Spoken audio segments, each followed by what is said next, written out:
School. And once again, it is good to see you. Magandang umaga po sa inyong lahat. Sa lahat ng nasa virtual crowd po natin, a blessed Sunday morning sa inyo pong lahat. And sa lahat ng mga nasa Facebook Live and YouTube, magandang umaga rin po sa inyong lahat. Alright, if you have your Bibles with you, let's turn again our Bibles in the book of Psalms. In the book of Psalms 139, kung maalala nyo po, we did try our best to finish this lesson last week, but to save time and para mas mahaba-haba ang ating pakikinig ng salita ng Diyos, on the preaching ay tinapos natin yung first part ng lesson po nito. Huwag po kayo mag-alala kung nakalimutan nyo, or should I say, kung tulog kayo last week. Last week ay i-review natin ng konti yung ating pong lesson last Sunday. Ano po? And again, the title of this lesson is all about God's intimate knowledge of man.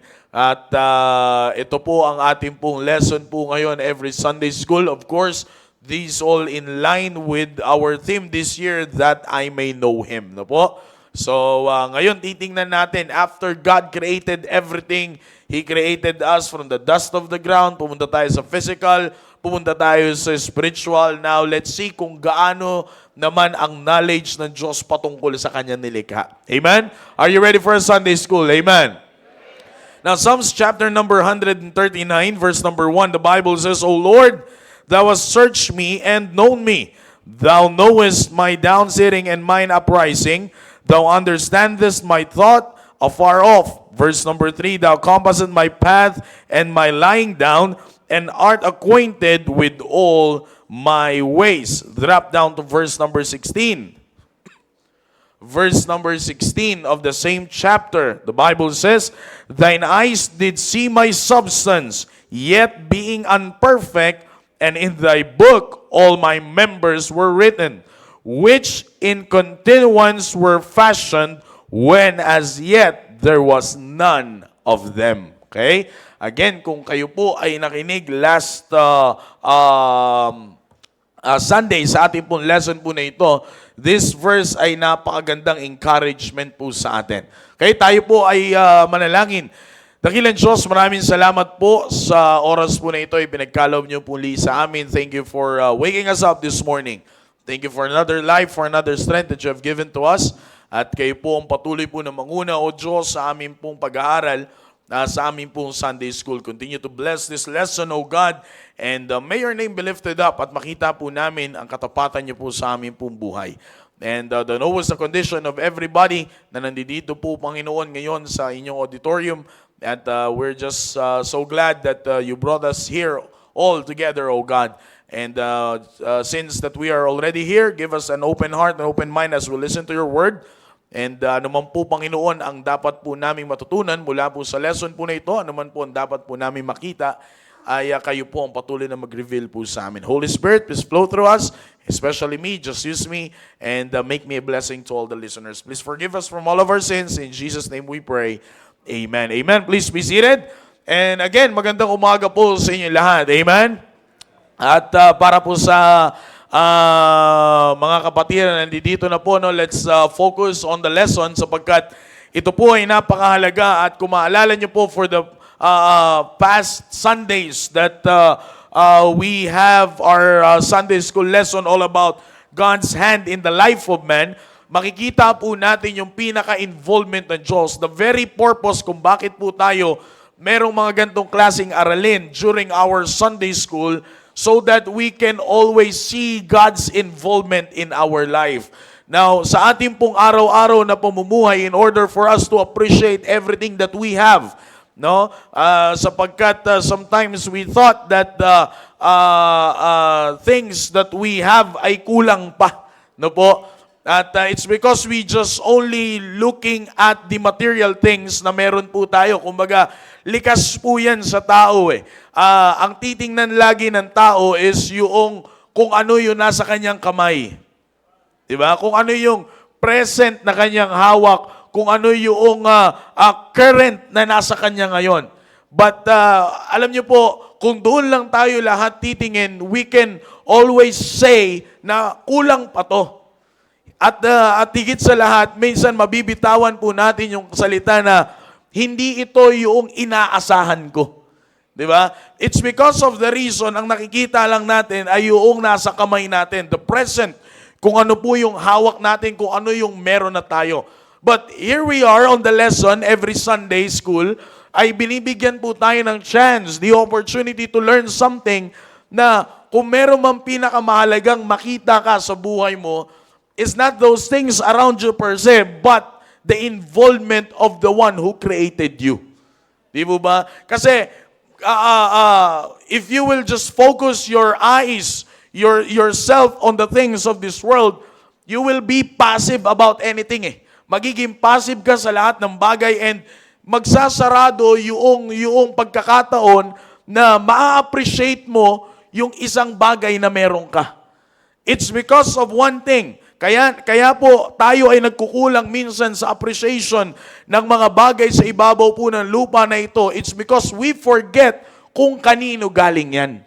At kapag kinalimutan, at ang pinaka dahilan kung bakit po natin nakakalimutan kung kanino galing yan, it's because from the very beginning and from the very first place, we forgot kung sino ang lumikha po sa atin. Kaya nga po doon tayo ngayon binabalik. Binabalik tayo doon at doon natin titingnan ngayon ang ating pong buhay. And just like what the previous lesson na ating pong napag-aralan dito po sa ating pong Sunday school, we already see God's hand in the life of men. And sabi ko nga po, binasag natin or tinanggal natin yung myth na ang tao ay self-made. Again, brethren, we are not self-made, but we are God's workmanship. Tayo po ay masterpiece ng Diyos. Ano man ang itsura natin, bagamat ganyan na yan. Di ba? Ano man ang kalagayan natin, pero ang tatandaan niyo po, we are God's masterpiece. Okay? Tayo po ay nilikha ayon sa imahe at we are created in the image and the likeness of God. Okay? Tayo po ay masterpiece ng Diyos. At sabi ko nga po, last Sunday, now since that we already know that, alam na natin that we are God's masterpiece. We are God's workmanship. Now the question na laging mag-a-arise is that, how deeply does the Creator actually know His creation? Yan na yan eh. Yan na yung laging mag-a-arise na katanungan ngayon. Gaano ba ngayon kaalam ng isang creator ang kanyang nilikha? Alam niyo po, napakaganda, di ba? Kapag ikaw ay bibili ng mga sasakyan, minsan pupunta ka sa mga, for example, sa mga dealership. Yan po ang tawag dyan. Pupunta ka sa mga dealership, and if you want to buy a car, okay, o ano man ang bibilin mong sasakyan, yung, ano bang tawag doon? Sales rep? Basta, yung nagtitinda. Di ba? Pag tinanong mo kung anong specs ng sasakyan, although makikita mo, meron siyang hawak na parang isang card na maliit, no? Although makikita mo siyang gano'n, pero pag nagsalita yan, akala mo siya yung gumawa ng sasakyan. 'Di ba? Alam na alam niya from the engine itself, from the wirings, lahat ng electricals ng sasakyan, lahat ng mga papaano yan makakatipid, gaano yan nakakatipid, anong pagkakaiba niyan sa ibang sasakyan, ano ang pwedeng maging maipagmamalaki mo mula sa sasakyan na yan. Alam na alam yan nung nag-a-assist sa'yo. Alam na alam yan. Kaya nga sabi ko nga sa inyo parang siya yung gumawa ng sasakyan. But you will know the difference between that man or kung sino mang babae man yan o lalaki kung ang tawag dyan ay sales rep, if I'm not mistaken, no po, kung ano man tawag sa kanya, makikita mo ang pagkakaiba kapag ikaw ay kumausap na ng mekaniko. Makikita mo yung nag-a-assist sa'yo nung ikaw ay bumibili ng sasakyan. Ano ka na bibilib ka na yung ano po yan. yung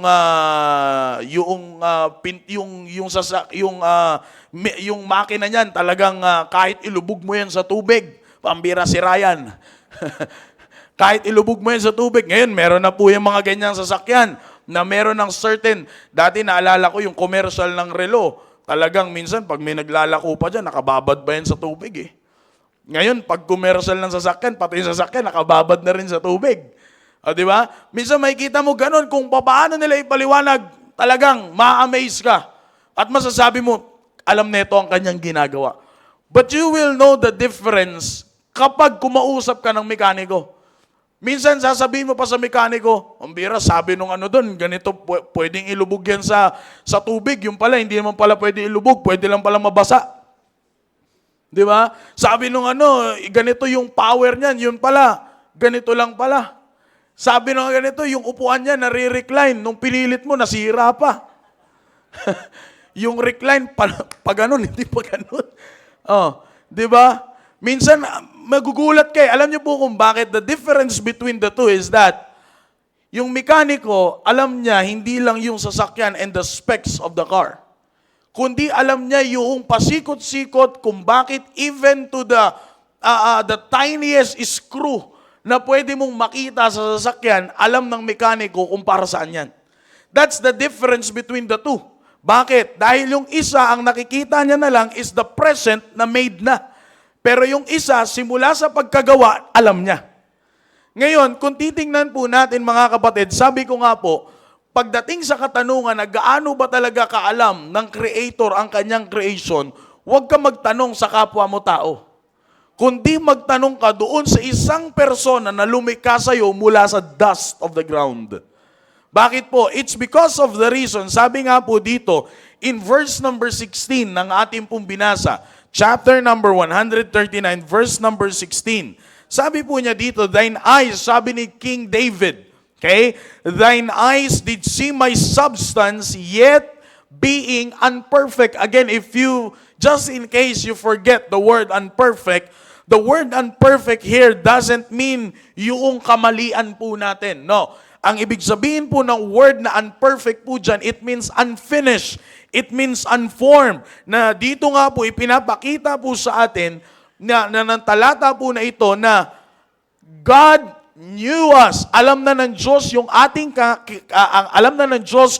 ating kailangan bago pa tayo ma-fully formed. Bago pa tayo, sabi nga dyan, thine eyes did see my substance. Kaya no wonder, minsan magugulat tayo, sabi ko nga po sa inyo last week, minsan mapapatestimony ka dyan and you're just amazed on how God blessed you so much. Magugulat ka, hindi naman ito yung kailangan ko, hindi naman ito yung hiningi ko sa Diyos, pero ito yung binigay ng Diyos. It's because from the very beginning, before you were formed, God sees your substance. Alam na ng Diyos ang iyong pangangailangan. Alam na ng Diyos kung anong kailangan mo ngayong linggo.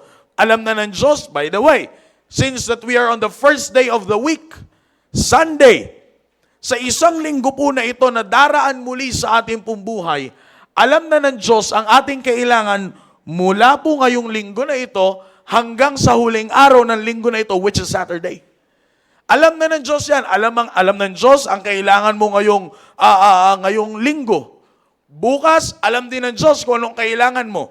Sa Tuesday, Wednesday, Thursday, Friday, and Saturday, alam ng Diyos ang kailangan natin. Ganyan po, merong knowledge ang Diyos sa kanyang nilikha. Sabi ko nga po sa inyo last week makikita mo dito yung ganda, yung miracle, kung paano tayo ginagabayan ng Diyos for the reason na ang sabi po dyan, He wrote your days and your members. Sabi po dyan in verse number 16. Balikan po natin. Verse number 16, thine eyes did see my substance, yet being unperfect. And in thy book, all my members were written. Alam ng Diyos na may kanang kamay ka. Alam ng Diyos na may kaliwang kamay ka. Kaya nga sabi ko nga po sa inyo, the members that are talking there is your physical traits, your personality, and your days. Kaya nga, di ba, in the book of Psalms din natin makikita yung prayer ni David na ang prayer niya is teach us to number our days. Bakit? It's because of the reason that the one who created us knows exactly our days. Lahat iniinom natin. Lahat ay tinitake natin, supplement, pampalakas, lahat yan, everything. Ginagastosan natin yung ating daily supplements. Di ba? Ginagastosan natin yung ating mga vitamins. Lahat yan, ginagastosan natin. But let's not forget that God, alam ng Diyos, mga kapatid, kung hanggang kailan lang tayo. And when that, parang natakot po kayo. Huwag kayo matakot. And when that time comes, brethren, when that time comes, tandaan po natin, hindi natin kayang pigilan yan. Naga lang. Aalis tayo dito sa usapan na to. Matatakot kayo eh. Di ba? But, kaya ko lang po ito binanggit sa inyo so that, alam niyo po kasi, mamaya, pag natapos po natin ito, alam niyo kung bakit kailangan madaanan po natin ito. Not just only our days, but our personality. Kaya nga, hindi mo kailangan magbago ng personality. If you were created a man, be a man. If God created you as a woman, be a woman. Diba? Ganun lang po kasimple yan. Bakit? It's because your personality fits you already. Kaya nga sabi ni David, I am what? Fearfully. O wag kasi kayong mananatili sa fearfully. Ituloy nyo, fearfully and wonderfully made. Kaya pag humarap ka sa salamin, tandaan mo, wag hindi ka lang fearfully. You're wonderfully. Sabi nga ng kasabihan, ang kagandahan nasa loob yan. Huwag kang lalabas. Pangit ka. Joke. Di ba? Di ba? Kaya nga po ganun ang pagkasabi ni David, it's because of the reason, alam niya kung sino ang lumikha ng kanyang personality. Young people, you don't need to become those actors, vloggers, so-called influencers in social media. Minsan kapag napanood mo sila, pambira, bukas na bukas, gusto mo yung damit mo, parehas na rin sa kanila. Yung itsura mo, hindi mangyayari yun. Kaya saan mo ngayon daraanin? Sa buhok, sa makeup. Ang ganda-ganda ng ngipin mo pero nagpa-brace ka lang. Bakit? Para lang makaparehas mo sa magsalita. Di ba? Lahat, everything, pambira, gusto kopyahin. No. You must not forget that you are created in the image and the likeness of God. Wala nang tatalo dun, kapatid. Wala nang tatalo na kapag humarap ka sa salamin, alam mong ikaw yan. Hindi yung pag humarap ka sa salamin, magugulat ka pa. Diba? Yung tipong pag nag-selfie ka, kahit hindi mo angle, makakangiti ka ng maayos. Yung tipong ikaw na nga lang nagpipicture, kailangan sumide view ka pa. Bakit? Kasi doon ka lang daw maganda. So, paano ka maglakad pa ganyan? Di ba? Hindi mo na kailangan maghanap ng ganyan. It's because you just need to be thankful that in thy book, all our members were written. Alam ng Diyos na kapag lumabas ka sa ibabaw ng lupa na ito, blessing ka. Alam ng Diyos na kapag lumabas ka sa ibabaw ng lupa na ito, maganda ka. Guwapo ka. Alam ng Diyos yan. That is your personality. Kaya wala kang kailangan baguhin dyan. It's because that is already you. From the physical traits, alam natin yan. Just be thankful na meron kang kanang kamay, meron kang kaliwang kamay. Yung ilong mo nasa gitna, mahirap yan kung nasa gilid. Yung tenga mo nakabukas, hindi nakasara. Di ba? Yung mata mo, straight, hindi sa lubong. Di ba? Pag maglakad ka, maayos. Sabi nga ng ating mahal na pastor, di ba? Pag umaga, suntok sa kanan, suntok sa kaliwa. Sipa sa kanan, sipa sa kaliwa, talon. Magpasalamat ka na nagagawa mo yan. Diba? It's because of the reason lahat yan from the very beginning before we were formed. The Bible says, thine eyes did see my substance, yet being unperfect. And not just only that, ang sabi po ng Bible, which in continuance were fashioned. Big sabihin, pinaganda. Big sabihin, inayos. It made perfect. Maring sa mata ng tao, hindi yan perfect, pero sa pagkaalam ng Diyos, you are perfect. Diba? Kaya nga yan ang dapat po natin makita. And sabi po dyan, when as yet, there was none of them. Akalain niyo po, no? Wala pa. As in, were unformed. Alam na ng Diyos na yung lalabas na tao is perfect in His eyes. Kaya nga ganun yung knowledge ng Diyos po sa tao. And not just only that He knew us before we were formed, before we were anything, hindi lang po doon nagtapos, kundi ang pinakamaganda sa lahat is this: He surrounds the present. He surrounds the present. After God formed us, tandaan po natin that God's involvement didn't end in the womb. Sabi ni Job, kilala siya ng Diyos nung siya ay nasa sinapupunan pa lamang. Finorm ng Diyos ang tayo nung tayo ay nasa sinapupunan pa lamang ng ating mga ina.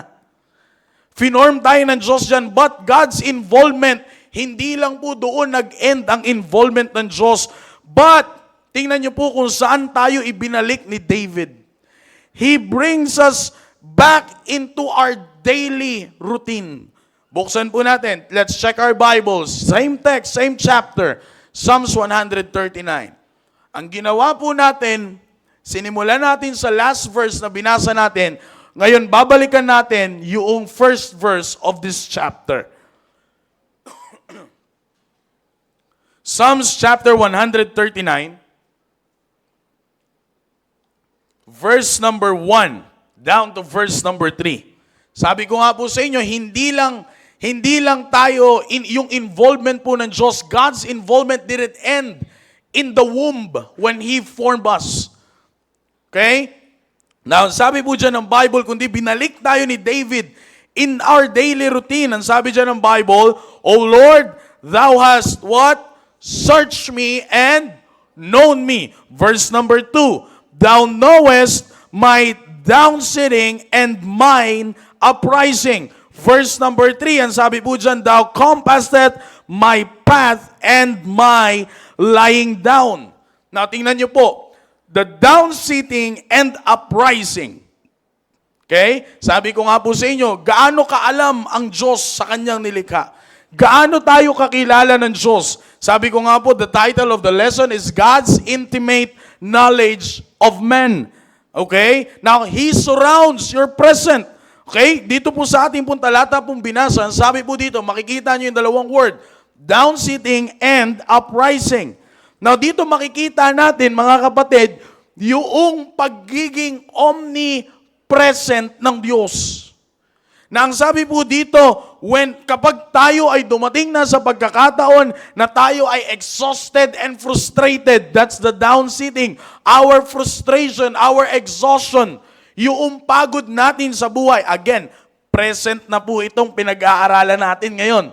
Okay? Present na po ito. From our down sitting, which is the exhaustion and frustration, kita yan ng Diyos. When you get up, pagising mo sa araw at haharapin mo na pagising mo sa umaga at haharapin mo na yung araw na to, huwag mong kakalimutan that God already known you. God is there. Alam na po ng Diyos yan. Alam ng Diyos ang mangyayari sa'yo ngayong araw na ito. Alam ng Diyos na mapapagod ka. Alam ng Diyos na ma-frustrate ka ngayong araw na ito. Kaya nga ang kabilin-bilinan lagi sa atin is what? To trust in the Lord. Kailangan mong magtiwala sa Diyos. Trust in the Lord with all thine heart and lean not unto thine own understanding. In all thy ways, what? Acknowledge Him. And He shall direct thy paths. Kita niyo po mga kapatid. Kasi alam ng Diyos that on your present, kailangan siyang nandoon. Dahil bakit kailangan niyang maparoon sa iyong present?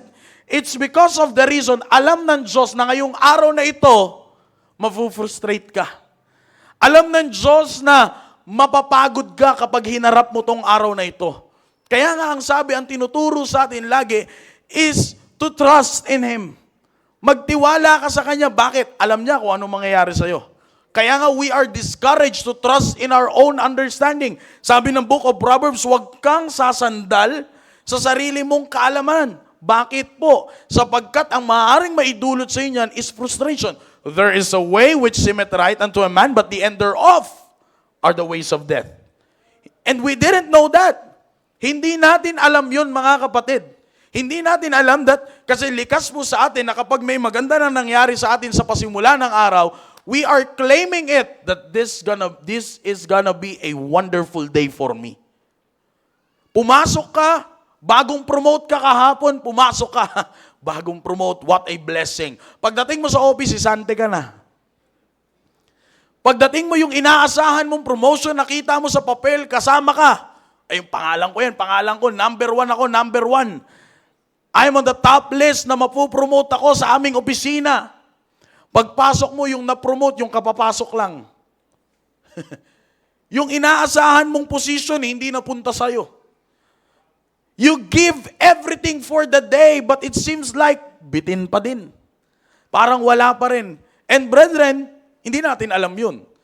Pero salamat na lang na merong isang Diyos na kilala tayo at alam ang ating papatunguhan sa araw na ito, kaya He is present. He surrounds our present. Ganyan po tayo kakilala ng Diyos. Inaalalayan tayo. That's why we have the promise that He will never leave us nor forsake us. Hindi niya tayo iiwan, hindi niya tayo papabayaan. Bakit? Dahil kilala tayo ng Diyos. That's why we are discouraged to lean to our own understanding. We are discouraged to do not brag about tomorrow because thou knowest not what a day may bring forth. Diba? Boast not thyself of tomorrow. Huwag mong ipagmayabang ang kinabukasan sapagkat itong araw na ito, tanging Diyos lang ang nakakaalam kung ano ang pwedeng mangyari sa iyo. At dahil Diyos lang ang nakakaalam ng pwedeng mangyari sa atin sa isang araw, He surrounds our present. Nandiyan po siya from down sitting and uprising. Not just only that, ang sabi po dyan, thou understandest my thought afar off. Kalain niyo po, no, bago mo pa isipin, alam na ng Diyos na iisipin mo yan. Kaya nga, at the end of the day, we are so thankful to Him na yung inaakala nating magandang mangyayari sa atin, pangit pala ang mangyayari sa atin. Pero dahil merong isang Diyos that surrounding our present at kilala niya tayo at ganun ang knowledge about us. Sabi ko nga po as you read the book of Proverbs, ito yung challenge ko po sa sa Proverbs is one of the subjects sa ating pong PSS. Brief of the lesson about Proverbs, na ituro ko po yan sa ating pong nagdaang old-fashioned Baptist revival. But Proverbs is one of the subjects ng second year. Diba? Ako teacher na, alam ko. Second year. Okay, second year. Tama, Sir John Bell, second year. Second year. Subject po yan nila. Okay? Sabi ko sa kanila, this is the Proverbs challenge. Ang challenge ko lagi sa kanila, every time na nagpapasit work po ako sa kanila, is this. Ano ang iniisip mo ngayong araw na ito na gagawin mo na sinita ka ng Proverbs on the same date? Halimbawa po ngayon, Proverbs chapter number 5. It's July 5. Okay? So, Proverbs chapter number 5. Ngayong Proverbs chapter number 5, as you read kaninang umaga, okay, habang nagbabasa ka ng Proverbs chapter 5, ano ang nasa isip mo na magugulat ka na lang na bigla mong nababasa sa Proverbs? Ito yung gusto kong gawin, pero ito yung sagot ng Diyos. Sabi ko nga para kang mapagbibintangan kang may factory defect. Bakit? If you're serious on reading Proverbs, matatawa ka bigla. Mapapangiti ka bigla.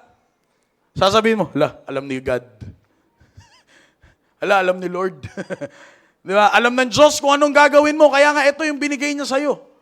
Minsan matatawa ka, minsan mapapangiti ka. Bakit? It's because of the reason na bago mo pa isipin yan, ang sabi ng Bible, Thou understandest my thoughts afar off. Alam na ng Diyos na iisipin mo yan. He knows what you're going to think before the thought even fully forms in our mind. Bago pa mabuo yung thought na yan sa isip mo, alam na ng Diyos na iisipin mo yan. Iisipin mo yan. Kaya nga ano ang gagawin niya? Magpapadala siya ng isang bagay through His Word na magpapaalala sa iyo na wag mong gagawin yan. Instead of doing that, do this. Ito yung gawin mo. Instead na magtiwala ka ngayon sa sarili mo, magtiwala ka sa akin. Kaya nga, yan yung challenge. Just try to read. Mamaya po, pagbalik ninyo ng bahay, basahin nyo po ulit ang Proverbs chapter number 5. And then balikan nyo po itong sinasabi ko. Ano ang iniisip mong gagawin mo na sinita ka? Yeah, that's my word to them eh. Na sinita ka ng book of Proverbs chapter 5 on the same date. Brethren, who can only know that? Tanging Diyos lang yung naglikha sa atin. Siyempre, nakakaalam yan. Pag tinanong mo yung katabi mo, alam mo ba gagawin ko ngayon? Hindi. Bakit? Sino ba ako? Yan ang sagot sa atin eh. Yan ang sagot sa atin ng tao. Pag tinanong mo kung anong gagawin mo, hindi ko alam. Hindi ko kayang sabihin yan. That's the word. Pero tandaan po natin, may isang persona na bago mo pa isipin, bago pa mabuo yung concept mo sa isip mo, alam na ng Diyos na yan ang iisipin mo. Ganyan po tayo kakilala ng Diyos.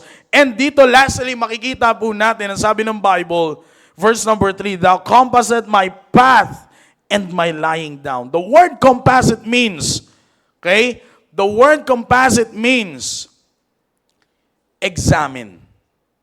Yan po yan. Maaring ang papasok sa isip po natin is yung paggabay. No, hindi po. Ang ibig sabihin po ng word po na yan is to examine. Now, nakikita po natin dito that in our daily path, in our daily walk in life, salamat na lang na anuman ang gusto nating tahaking landas, ini-examine niya ng Diyos. Di ba, maalala ko kapag meron po yung mga private security firm na mga hina-hire minsan ng mga politicians, ng mga celebrities, at kung sino pa mga VIP yan, pag nag-hire sila ng private security, ang gagawin po niyan, kung ang oras ng event ay 4 o'clock in the afternoon, sa umaga pa lang, may mga pupunta na dyan to examine the place. Titingnan na nila kung nasan ang blind spot dito. Pag yung VIP ay tatayo sa harap, saan yung isang bagay na pwedeng mapanggalingan ng danger. Yung blind spot, yan ang pinakadelikado sa lahat, even sa mga sasakyan, di ba? Sa mga drivers. Amen, drivers? Nakaka-relate kayo dyan. Kahit gaano pa kalaki ang side mirror. Ngayon, pag umatras ka, yung camera, hindi ko alam kung omniscient na rin yung, omnipresent na rin yung camera eh. Dati ang kita mo lang yung likod, ngayon yung buong sasakyan na. Sabi nga, ang biruan nga namin, pag nabangga ka pa naman dyan, ewan ko na lang. Oh. 'Di ba? Pag umatras ka, kita na. Kita mo na yung buong sasakyan, yung buong paligid mo. Hindi lang yung likod. Ngayon may yung dati pa naman yan, pero ngayon grabe na yung high-tech ng mga dashcam. Kaya nang makita yung mga traffic enforcer na nakatago. 'Di ba? Alam na lahat. Bakit? Because the most dangerous part, brethren, when it comes to sa bagay na yan is the blind spot na tinatawag. Pag hindi mo nakita ang blind spot, okay, ang pwedeng maidulot po sa atin ng blind spot is distraction. Aksidente. Yan ang pwedeng maidulot sa atin ng blind spot. Kasi hindi mo makikita eh. Kumbaga, it's out of your sight. So yan ngayon yung ginagawa kapag merong mga VIP na bisita, ganyan ang ginagawa. Kung 4 o'clock ang event, may mag-i-examine na yan ang lugar. Minsan nga, mapapagkamalan mo pa yung nagtatrabaho lang. Hindi yan magpapakilala sa'yo. Bakit? Because of the purpose na dapat kung ano man ang danger na meron dyan, makita nila. Para kapag dumating na yung time na darating na yung pinaka-importanting tao sa araw na yon, he or she is safe. Alam niyo po mga kapatid, ganyan ang ginagawa. That is the perfect illustration ng ating pong pinag-aaralan po ngayon. Ang ine-examine sa atin ng Diyos in our daily walk is unang-una is our motive. Bakit mo gagawin yan? Bakit kaya naiisip niyang gawin ito? Anong motibo nito? Kaya nga, from our motive, from our fear, from our steps, makikita mo, kasama mo ang Diyos araw-araw. From your motive, kapatid, kapag tayo ay sumablay na sa kolokyal na pananalita, sa ating motibo, tandaan mo, yung takot darating na. Pag ang takot ay dumating na, mga kapatid, mahihirapan ka ng humakbang. Mahihirapan ka ng sumunod-sunod ng gagawin mo. Bakit? Because you already have the fear. Pero from your motive, pag yan ay na-examine ng Diyos, okay, ito pala yung gusto mong gawin, okay, wag mong gagawin yan. Kaya nga, minsan magkakaroon ka ngayon ng pakiramdam na parang sasalungat sa iyo yung araw, pero hindi mo alam, that is a perfect day already set by God for you. Yan na yung hinanda talaga sa iyo ng Diyos. Bakit? Kalain niyo po, no? Lahat ng obstacles, tatanggalin niya. Lahat ng kinakatakutan mo sa araw na to mangyari, tatanggalin niya yan.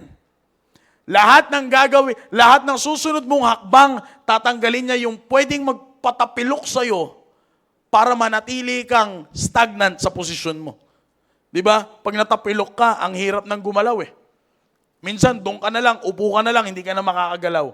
Kaya nga, ang gagawin ng Diyos, i-examine niya yung lugar, i-examine niya yung motibo mo, i-examine niya yung puso mo, i-examine niya yung isip mo, at kung ano man ang makita niya dyan na hindi dapat nandiyan dyan, tatanggalin niya yan. Para kapag lumakad na ang kanyang anak, kapag nag-stretch na sa umaga ang kanyang anak, at kapag sinimulan na ng kanyang anak na harapin ang araw na to, he will tread the day smoothly. Gigising ka ng naangiti, matutulog ka ng masaya. Sabi ko nga, huwag kang pipikit ng naangiti, delikado yun. Mas maganda yung katagang, matutulog ka ng masaya. Kung gumising ka ng masigla, matulog ka ng masaya. Para sa susunod na araw, masigla ka ulit. But the only reason for you to do that is to let God examine our ways. Alam niyo po mga kapatid, sabi ko nga po sa inyo, ganyan ang knowledge ng Diyos patungkol sa tao. And we must be glad, brethren, na meron tayong ganyang Diyos. Sabi ko nga po sinong nakakaalam ng mangyayari sa ating mamaya-maya lang? Sinong makakaalam na after this service, buhay pa tayo? Hindi po ako nananakot, ha? Hindi natin alam kung anong pwedeng mangyari. Sabi nga ng Bible, what a day may bring forth. Hindi natin alam yan. Kaya nga, ang pinakamaganda po sa lahat is to bring us into the conclusion of this lesson, kilalanin mo ang Diyos. Kilalanin mo ang Diyos. Doon lang babalik yan. Sabi ko nga po, lahat ng lesson natin dito is always in line with our theme, that I may know Him. Sabi nga ng ating pastor, huwag mo lang siya kilalanin theologically. Huwag mo lang siya kilalanin pagdating sa tinuturo lang basta. Kundi ito po, makikita po natin from our lessons, we can know God experientially. Kasi this is the practical Practical po itong binabahagi po natin sa inyo ngayon. Araw-araw wala pong isang taong hindi nakakaranas ng sinasabi ko po ngayon. Amen? Lahat tayo alam natin yan. Kaya all we have to do, brethren, is that kilalanin palagi natin ang Diyos. Huwag mong papahintulutan na sa araw na to, hindi mo makikilala ang Diyos. Huwag mong papalampasin ang minuto, segundo, oras ng buhay mo na hindi mo nakikilala ang Diyos. Always find a way to know Him for you, to experience God's intimate knowledge of men. I hope you did learn something this morning. Amen? Tayo po lahat ay magsitayo. Tayo po ay manalangin. Let us close our eyes and let us bow our heads. Our most gracious Heavenly Father, O God, we thank you for this day that you have given to us. Thank you for the lesson namin po natapos. At that's That's it, oh God. And yan na po ang aking naabot, Panginoon, ayon po sa inyong tulong. And I've done my part. That's all I can. So please, help this lesson, Panginoon, na manatili sa puso at isipan ng inyong pong mga anak. At upang sa araw-araw, O Diyos, na aming pong pamumuhay, ay mas lalo pa po kaming mapapalapit sa inyo sapagkat araw-araw po namin kayo nakikilala sa aming pong buhay. Bless the whole service. In Jesus' name we pray. Amen. Amen. Did you get something from